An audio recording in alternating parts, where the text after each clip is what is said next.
നമസ്കാരം. നമ്മളിന്നിവിടെ സംസാരിക്കാൻ പോകുന്ന വിഷയം സ്ട്രെസ്, കോമൺ ആയിട്ട് സ്ട്രെസ് അല്ലെങ്കിൽ പ്രത്യേകിച്ചും ഫോക്കസ് ചെയ്യുന്നത് അക്കാഡമിക് സ്ട്രെസ് എന്നുള്ള ഒരു കാര്യത്തിനെ കുറിച്ചാണ്.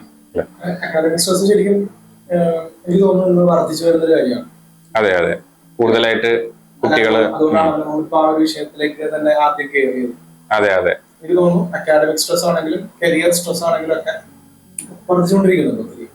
ഇന്നത്തെ സാഹചര്യത്തിൽ നമ്മൾ ശരിക്കും ചിന്തിക്കേണ്ടത് കുട്ടികൾ ശരിക്കും പഠിക്കുന്നുണ്ടോ, ഒരു ഹെൽത്തി ലേണിംഗ് ആണോ, അതോ അവർ ഈ പ്രഷറിൽ സർവൈവ് ചെയ്തുകൊണ്ടിരിക്കുകയാണോ എന്നുള്ള ആ ഒരു സംശയമാണ് ശരിക്കും നമുക്ക് എല്ലാവർക്കും തോന്നുന്നത്. കൂടുതലും വരുന്നത് പാരന്റ്സിന്റെ ഹൈ എക്സ്പെക്ടേഷൻ ആണ്. തൊട്ടടുത്ത വീട്ടിലെ കുട്ടീനെ കമ്പയർ ആയിട്ടായിരിക്കും പാരന്റ്സ് എക്സ്പെക്ട് ചെയ്യുന്നത്. അത് ചിലപ്പോൾ നന്നായിട്ട് പഠിക്കാൻ കഴിവുള്ള ആളുകളായിരിക്കാം. ഓരോരുത്തരും ബുദ്ധിയും ഒക്കെ വ്യത്യാസങ്ങളുണ്ട്. അപ്പൊ അതിനെ കമ്പയർ ചെയ്തിട്ട് ആ ഒരു ഹൈ എക്സ്പെക്ടേഷനിൽ എത്തിയില്ലെങ്കിലുള്ള പ്രോബ്ലം അതൊരു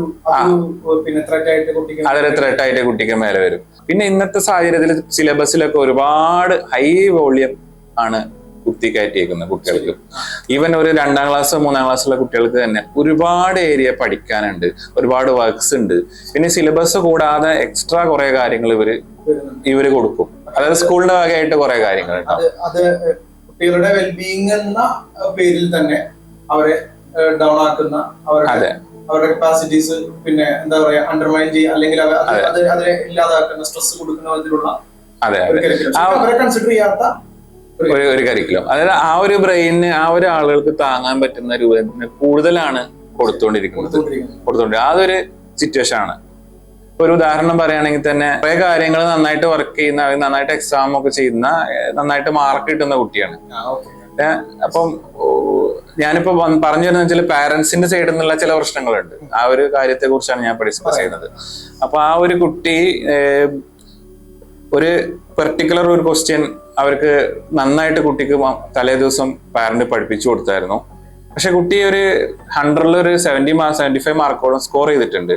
പക്ഷെ ഈ ക്വസ്റ്റ്യൻ തെറ്റിച്ചു എന്നുള്ളതിന്റെ പുറത്ത് കുട്ടിയെ തല്ലുകയും കുട്ടിയോട് നന്നായിട്ട് ദേഷ്യപ്പെടുകയും ചെയ്യുന്ന ഒരു അവസ്ഥ. ഈ അടുത്തൊരു ചെറിയൊരു ന്യൂസ് കേട്ടാന്ന് വെച്ച് കഴിഞ്ഞാല് പിന്നെ നീറ്റ് എക്സാമിന് പിന്നെ മാർക്ക് കുറഞ്ഞു, പിന്നെ പാസ്സായില്ല എന്ന ന്യായം പറഞ്ഞുകൊണ്ടിട്ട് കുട്ടിയെ മഹാരാഷ്ട്രയിലാണ് സംഭവം നടക്കുന്നത്. കുട്ടിയെ തല്ലിക്കൊന്ന ഒരു പിതാവ്. ഒന്ന് സങ്കല്പിച്ച് നോക്കാം. അപ്പൊ ശരിക്കും സ്ട്രെസ് എത്രമാത്രം പ്രസക്തമാണ്, ആ വിഷയം എത്രമാത്രം എടുത്തിരിക്കുന്ന വിഷയം എത്രമാത്രം പ്രസക്തമാണ്. ഇവിടെ ആർക്കാണ് ശരിക്കും ട്രീറ്റ്മെന്റ് വേണ്ടത്, കുട്ടിക്കാണോ അതോ പാരന്റ്സിനാണോ? അല്ലെ, നമുക്ക് ആ ഒരു രീതിയിൽ ചിന്തിച്ചു പോകും നമ്മള്. പലപ്പോഴും പിന്നെ ഈ കൗൺസിലിംഗ്സിനൊക്കെ വരുന്ന പാരന്റ്സിലുണ്ടല്ലോ, അധികവും കുട്ടികളുടെ ഒരു വിഷയമാണല്ലോ അവർ ഉന്നയിക്കുക. അതെ അതെ, തീർച്ചയായിട്ടും. പക്ഷെ നമുക്ക് പിന്നെ ആദ്യമേ തന്നെ നമുക്കത് മനസ്സിലാകുന്ന ഒരു കാര്യമാണ്, ഈ പാരന്റ് പിന്നെ വേണ്ടതിലും അധികം പിന്നെ ആങ്ഷ്യസ് ആണ്. അതെ, കറക്റ്റ്. അപ്പൊ ഞാൻ പലപ്പോഴും ചിന്തിച്ചു അത് ഒരു ശരിക്കും ഒരു നെഗറ്റീവ് പിന്നെ ഒരു എന്താ പറയാ പൊസിഷൻ അല്ലേ ഒരു പാരന്റിനെ സംബന്ധിച്ചിടത്തോളം, അല്ലെ ഓവർ ആങ്ഷ്യസ് ആവുക. അതെ, ഓവർ ആങ്ഷ്യസ് ആവുന്നില്ല. കുട്ടിയുടെ കാര്യത്തിൽ ഭയങ്കരമായ ടെൻഷൻ, ആ ഒരു ഇത് വന്നിട്ട് കുട്ടിക്ക് സ്ട്രെസ്, പാരന്റ്സിനും സ്ട്രെസ്. സ്ട്രെസ്സിന്റെ ഒരു എന്താ പറയാ ഒരു ഫൈറ്റുകളാണ്, സ്ട്രെസ്സുകൾ തമ്മിലുള്ള ഒരു ഫൈറ്റ് ആണ് അവിടെ നടക്കുന്നത്. പിന്നെ ആങ്ഷ്യസ് ആയിട്ടുള്ള ഒരു പാരന്റിന് ഒരിക്കലും കാമൻ പോയിന്റ് ആയിട്ടുള്ള ഒരു റെസ്പോൺസ് കൊടുക്കാനായിട്ട് സാധിക്കില്ല. അതുകൊണ്ട് തന്നെ കുട്ടിയിൽ നിന്നും തിരിച്ച് ഒരു റിയാക്ഷൻ വരുന്നത് അമിതത തന്നെയായിരിക്കും. ശരിക്കും ഒട്ടുമിക്ക പാരന്റ്സും വരുന്ന കേസുകളിൽ എനിക്ക് തോന്നുന്നു ഒരിത്തിരി പിന്നെ കണ്ടന്റഡ് ആയിട്ടുള്ള, അത്യാവശ്യം എന്താണ് തനിക്ക് വേണ്ടതെന്നും കുട്ടിക്ക് എന്താണ് വേണ്ടതെന്നും ഒക്കെ അറിയുന്ന പാരന്റ്സ് വളരെ കുറവാണ്. ശരിക്കും പറഞ്ഞാൽ ഈ പാരന്റിങ് എന്ന വിഷയം നമ്മളൊക്കെ വിചാരിക്കുന്ന വെച്ചാൽ എല്ലാം നമ്മൾ പഠിക്കുന്നുണ്ട്, ഡിഗ്രി പഠിക്കുന്നുണ്ട്, സർട്ടിഫിക്കറ്റ്സ് എടുക്കുന്നുണ്ട്, SSLC പാസ്സാവുന്നുണ്ട് പാരന്റ്സ്. പക്ഷെ പാരന്റിങ് എന്ന വിഷയം ഇപ്പോഴത്തെ സാഹചര്യത്തിൽ പഠിപ്പിക്കേണ്ട വിഷയമാണ്.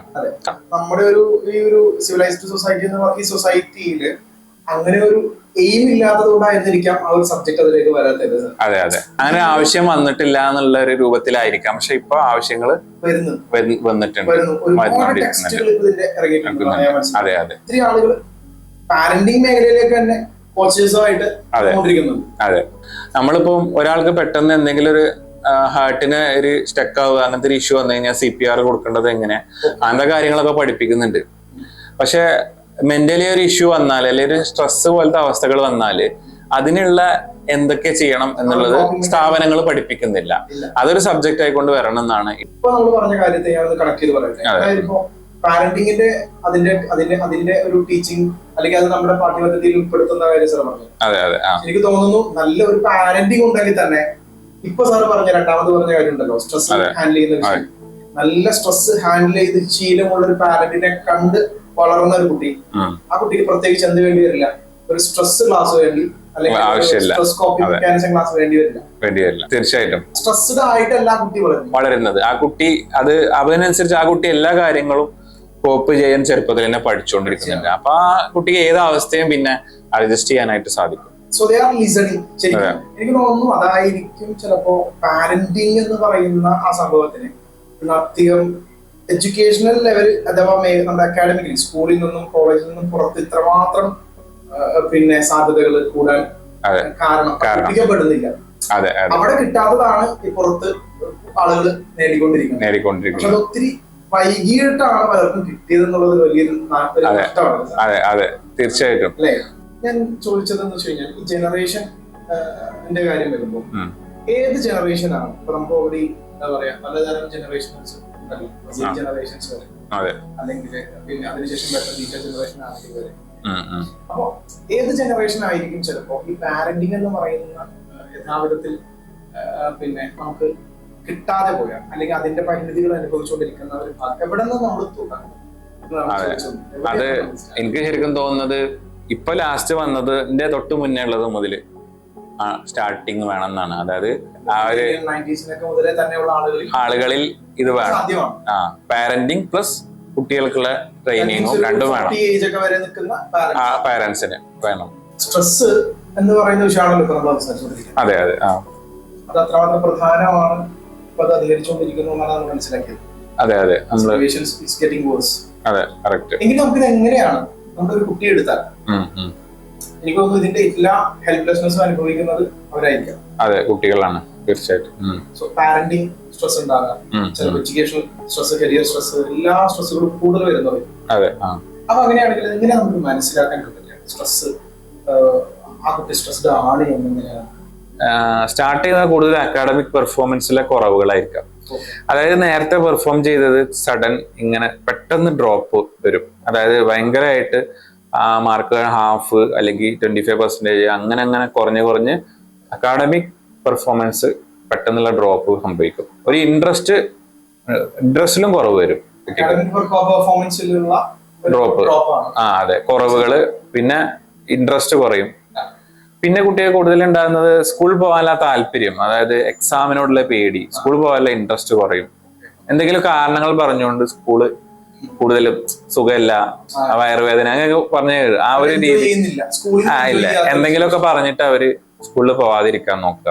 പിന്നെ കൂടുതലായിട്ട് വരുമ്പോഴാണ് അവർക്ക് ഈ സ്ലീപ്ലെസ്നെസ്, ഉറക്കക്കുറവ്, ഉറക്കത്തിൽ എന്തെങ്കിലുമൊക്കെ വിളിച്ച് പറയുക, അല്ലെങ്കിൽ പിന്നെ അവർക്ക് എന്തോ തലവേദന പോലത്തെ അവസ്ഥകള്, ഇങ്ങനെ കുറെ രീതിയിലുള്ള പ്രശ്നങ്ങൾ അവർക്ക് സംഭവിക്കും.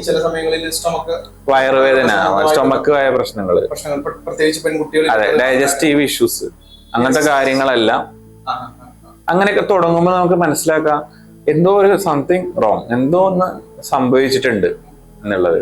അത് ഒന്നോ രണ്ടോ കേസിലെ ഒരു അസുഖത്തിന്റെ പുറത്ത് വരുന്ന കാര്യങ്ങളല്ല, അത് പെട്ടെന്ന് ഉണ്ടാകുന്ന, അത് നമുക്ക് മനസ്സിലാക്കാൻ സാധിക്കും ഗ്രാജുവലി ഇതിങ്ങനെ ഓരോന്ന് ഉണ്ടായിട്ട് വരുമ്പോൾ. അതായത് പാരന്റിനോടുള്ള പിന്നെ രീതി ഉണ്ടല്ലോ, ഇന്ററാക്ടിങ് രീതി, അതെ, അതിലും ചില മാറ്റങ്ങൾ വരും. പാരന്റിനോട് ഇന്ററാക്ടിങ് രീതി എന്ന് പറയുന്ന ഒരു എല്ലാത്തിനും ഒരു ഒബ്ജക്ഷൻ ഉള്ള രൂപത്തിലുള്ള ഒരു മൈൻഡ് സെറ്റ് ഇല്ല, എല്ലാ ഇങ്ങനെ ഒരു എതിർക്കുന്ന പോലെ അല്ല, ആ ഒരു മൈൻഡ് സെറ്റ് ഒക്കെ കുട്ടികളിൽ തീർച്ചയായിട്ടും വരും. മൊത്തം എന്തും പാരന്റ് പറയുന്നത് എല്ലാം പിന്നെ ഒബ്ജക്റ്റ് ചെയ്യപ്പെടേണ്ട എന്നുള്ള രൂപത്തിലേക്ക് കാര്യങ്ങൾ വരും. കാരണം പാരന്റ് എന്തോ ഒരു തെറ്റ് ചെയ്ത പോലെയാണ് കുട്ടീനെ സ്കൂളിൽ ചേർത്തത് എന്നുള്ള രൂപത്തിൽ വരെ ആയി വരും ഈ കാര്യങ്ങൾ. എന്തുകൊണ്ട് ചേർത്തു എന്നുള്ള ആ ഒരു, ചെറിയ കുട്ടികളൊക്കെ ആണെങ്കിൽ ആ ഒരു ഇതിലേക്ക് വരും, എന്തുകൊണ്ട് എന്നെ ചേർത്തു എന്നുള്ള ലെവലിലേക്ക് വരെ എത്തും. അതെ, എന്തിനാണ് ഈ കഷ്ടപ്പാടിലേക്ക് എന്നെ തള്ളി വിട്ടത് എന്നുള്ള രൂപത്തിൽ വരെ കുട്ടികൾ ചിന്തിക്കുന്ന അവസ്ഥയിലേക്ക് ഇത് എത്തും. ഈ പറഞ്ഞ വിധത്തിൽ കുട്ടി പിന്നെ വയലന്റ് ആവുന്നു. അതെ, കുട്ടി പാരന്റ്സിനോട് കുറെ കൂടി ഡിഫെൻഡഡ് ആകുന്നു, എന്തിനും ഡിഫെൻഡ് ഇങ്ങനെ പ്രതിരോധിച്ച് നിൽക്കുന്ന ഒരു സിറ്റുവേഷൻ. സ്കൂളിലേക്ക് പോകാൻ താല്പര്യം കാണിക്കാതിരിക്കുന്നു, ഇങ്ങനത്തെ മുന്നോട്ട് വരുന്നു, ഇതൊക്കെയാണ് സിംറ്റംസ് നമുക്ക് മെഷർ ചെയ്യാൻ പറ്റുന്ന. ഇതൊക്കെയാണ് സിംറ്റംസ്. ഇതിങ്ങനെ പോകെ പോകെ അതങ്ങനെ വർദ്ധിച്ചുകൊണ്ടിരുന്നാൽ അല്ലെങ്കിൽ സ്ട്രെസ്ഡ് സിറ്റുവേഷൻ, ക്രോണിക് സ്ട്രെസ് ആയിട്ട് ഇങ്ങനെ ഇത് തുടർന്നുകൊണ്ടിരുന്നു കഴിഞ്ഞാൽ ഇതൊരു ഡിപ്രഷനിലേക്ക് പോയി അത് അങ്ങനെയാണ് സൂയിസൈഡൽ ഐഡിയേഷൻ കൂടി സൂയിസൈഡൽ തോട്ട്സിലേക്ക് എത്തിച്ചേരുന്നത്. നമുക്ക് ഒരുപാട് സംഭവങ്ങൾ നമ്മൾ പത്രത്തിലൊക്കെ വായിച്ചിട്ടുണ്ട്. ആ ഒരു എന്താ പറയാ, ഈ ഒരു എക്സാം എന്ന് പറയുന്നത് എൻ്റെ ജീവിതത്തിലെ ഫൈനൽ സംഭവമാണ്, അത് തോറ്റു കഴിഞ്ഞാൽ പിന്നെ എനിക്ക് ഇനി ഒന്നുമില്ല, ഞാൻ നഷ്ടപ്പെട്ടവനാണ് എന്നുള്ള ചിന്തയിലേക്ക് അവിടെയാണ് സൂയിസൈഡൽ ഐഡിയേഷൻ കാര്യങ്ങളൊക്കെ വരുന്നത്. അപ്പൊ ഇത് വളരെ ചെറിയ സാധനമാണ്, അത് കൂടി കൂടി വന്നു വരുമ്പോൾ എത്ര കുട്ടിയുടെ ജീവൻ എടുക്കുന്ന അവസ്ഥയിലേക്ക് വരെ ഇത് എത്തുന്നതാണ്. ഇത്തരം ലക്ഷണം കാണുമ്പോൾ ഉടനെ ശ്രദ്ധിക്കണം എന്നാണ് എനിക്ക് പറയാനുള്ളത്. ചിലപ്പോ പാരന്റ്സിന് മാത്രം ആയിരിക്കണമെന്നില്ല, ഓൾമോസ്റ്റ് നമ്മുടെ ടീച്ചേഴ്സിനെ കാണാം, ടീച്ചേഴ്സിനെ ആകാം അല്ലെ. ഈ സ്ട്രെസ് എന്ന് പറയുന്ന സാധനം ഓൾമോസ്റ്റ് ഒരു ചെയിൻ പോലെയാണെന്നാണ് ഞാൻ മനസ്സിലാക്കുന്നത്. അതായത് കുട്ടികളിൽ നിന്ന് പിന്നെ പാരന്റ്സിൽ നിന്ന് കുട്ടികളിലേക്ക്, അല്ലെങ്കിൽ ടീച്ചറിൽ നിന്ന് കുട്ടികളിലേക്ക്, സ്കൂളിൽ നിന്ന് കുട്ടികളിലേക്ക്, ഇങ്ങനെ ഒരു ചെയിൻ വരുന്നുണ്ട്. ഇനി ആ കുട്ടികൾ എന്ത് ചെയ്യുന്നുണ്ട്, ചിലപ്പോ അതിന് ഏറ്റവും അപ്രോക്സിമേറ്റ് ആയിട്ടുള്ള ആളുകളിലേക്ക് എന്ത് ചെയ്യുന്നു, പിന്നെ കൈമാറപ്പെടുന്നുണ്ട്. ഇതൊരു കണ്ടീജിയസ് ആയ ഒരു പ്രോസസ്സാണ്. സ്ട്രെസ് പാക്ക് ആയിട്ടുള്ള കണ്ടീഷൻ. ഈ സ്ട്രെസ് വരുന്ന ആളുകൾ സ്വാഭാവികമായിട്ടും അങ്ങനത്തെ ഒരു സ്ട്രെസ് താഴോട്ട് കൊടുക്കുകയാണ്. അതങ്ങനെ ചെയിനായിട്ട് പോകുന്നു. അപ്പൊ കുറെ ആളുകളെ ബാധിക്കുന്നത് ഇതിപ്പോ ഒരു രോഗം, ഒരു പകർച്ചവ്യാധി പോലെ ഇത് കാലാകാലങ്ങളായിട്ട് വന്നുകൊണ്ടിരിക്കുന്ന ഒരു അവസ്ഥയിലേക്കാണ് പോകുന്നത്. പക്ഷെ ഇതിന് ശരിക്ക് നമുക്ക് എന്തൊരു പരിഹാരം കൊടുക്കാൻ പറ്റും? ഇത് നമുക്ക് എങ്ങനെ മാറ്റിയെടുക്കാം? ശരിക്കും ഇതൊരു ഹാൻഡ് ഓവർ ചെയ്യപ്പെടുന്ന ഒരു സിറ്റുവേഷൻ ആണെന്ന് നേരത്തെ സൂചിപ്പിച്ചായിരുന്നു. അപ്പൊ പാരന്റ് ഒരു സെൽഫ് ഹീലിംഗ് പ്രോസസ്സിലൂടെ കടന്നു പോകേണ്ടതുണ്ട്. അതെ, ഓക്കെ. എന്ന് പറഞ്ഞാൽ എന്താണ് ശരിക്കും അൺലേൺ ചെയ്യാന്നുള്ളത്. മീൻസ് നമ്മൾ സ്ട്രെസ്സിനെ കുറിച്ച് നമുക്ക് സ്ട്രെസ്ഡ് ആയിട്ട് നമ്മുടെ സ്ട്രെസ്സിങ് ഫാക്ടേഴ്സ് എന്തൊക്കെയാണ്, ആ സ്ട്രെസ്സിങ് ഫാക്ടേഴ്സ് കണ്ടുപിടിച്ചിട്ട് അതിനെ നമുക്ക് എന്ത് ചെയ്യണം, അൺലേൺ ചെയ്തിട്ട്, അല്ലെങ്കിൽ അതിൽ നിന്ന് നമ്മൾ മുക്തരായി കഴിഞ്ഞാൽ നമ്മൾ സ്ട്രെസ് ഫ്രീ ആയിട്ടാണ് നമ്മൾ ഹാൻഡിൽ ചെയ്യുന്നതെങ്കിൽ കാര്യങ്ങൾ ഓട്ടോമാറ്റിക്കലി അത് മറ്റേ ആളിൽ എന്ത് ചെയ്യും, പ്രകടമാകും. He also become, or she also become, or that boy or girl will become less stressed. Okay. That's a reflective action എന്ന് പറയുന്നത്. മെയിൻലി സ്ട്രെസ്സിംഗ് ഫാക്ടർ എനിക്ക് തോന്നുന്നത് സോഷ്യൽ കമ്പാരിസൺ കൂടുതലായിട്ട് ഉണ്ടാവും. ഹൈ ഗ്രേഡ് എന്നുള്ളത് അതൊരു വലിയൊരു ട്രേഡാണ്, അല്ലെങ്കിൽ ഐ മീൻ എന്താ പറയാ, അതൊരു അഭിമാനമാണ്, വലിയൊരു കാര്യമാണ് എന്ന് വിചാരിച്ചുകൊണ്ടിരിക്കുന്ന പാരന്റ്സ്. ഹൈ ഗ്രേഡ് എന്ന് പറയുന്നത് അതായത് എക്സ്പോഷർ ഉണ്ടല്ലോ എല്ലാത്തിന്റെയും. പക്ഷെ കഴിഞ്ഞാൽ നേട്ടങ്ങളെ കാണിക്കുക എന്നൊരു പ്രവണത ഉണ്ട്. പിന്നെ എന്താ പറയാ, എക്സ്പ്രസിംഗ് മെന്റാലിറ്റി കൂടുതലാണ്. അപ്പോ പിന്നെ കാര്യം ചെറുതാണെങ്കിൽ പോലും തന്റെ മകളുടെയോ അല്ലെങ്കിൽ മകന്റെ എന്തോ ആയിക്കോട്ടെ, അവരുടെ മാർക്ക് അയാൾക്ക് സ്റ്റാറ്റസ് ഇടാൻ പറ്റുക, സ്റ്റോറി ഇടാൻ പറ്റുക പറഞ്ഞു കഴിഞ്ഞാൽ ചിലർ കാര്യമില്ല. ശരിക്കും ആ സ്റ്റോറി ഒക്കെ ആയിട്ട് ഇടാൻ നിരന്തരം സ്റ്റോറീസ് ഇങ്ങനെ മാറിക്കൊണ്ടിരിക്കുന്ന ആളുകൾക്ക് becomes a kind of obsession. അവർക്ക് എന്തെങ്കിലുമൊക്കെ ഇടാൻ പറ്റുക. എനിക്ക് തോന്നുന്നു ഒരേ ദിവസം ചിലപ്പോ എന്റെ മകന് 10ാം ക്ലാസ്സിൽ പരീക്ഷ എഴുതിയിട്ടുണ്ടാവും, അപ്പൊ താങ്കളുടെ മകൻ 10ാം ക്ലാസ്സിൽ പരീക്ഷ എഴുതിയിട്ടുണ്ടാവും. ഞാൻ സ്ഥിരമായി സ്റ്റാറ്റസും സ്റ്റോറിയൊക്കെ അപ്ഡേറ്റ് ചെയ്യുന്ന ഒരാളാണ്. It should be like that എന്നാണ് ഞാൻ കരുതുന്നത്. So you updated it in your story and status that നിങ്ങൾ എന്റെ മകനെ പോലെ ഫുൾ A+ ആയി കിട്ടും. അപ്പൊ എനിക്ക് അടുത്ത കമ്പാരിസൺ വരികയാണ്. അങ്ങനത്തെ ഒരു കമ്പാരിസൺ രീതിയാണ് ഞാൻ സംസാരിക്കുന്നത്. എനിക്ക് ഇടാൻ പറ്റുന്നില്ലല്ലോ, ഞാൻ ഇടില്ല.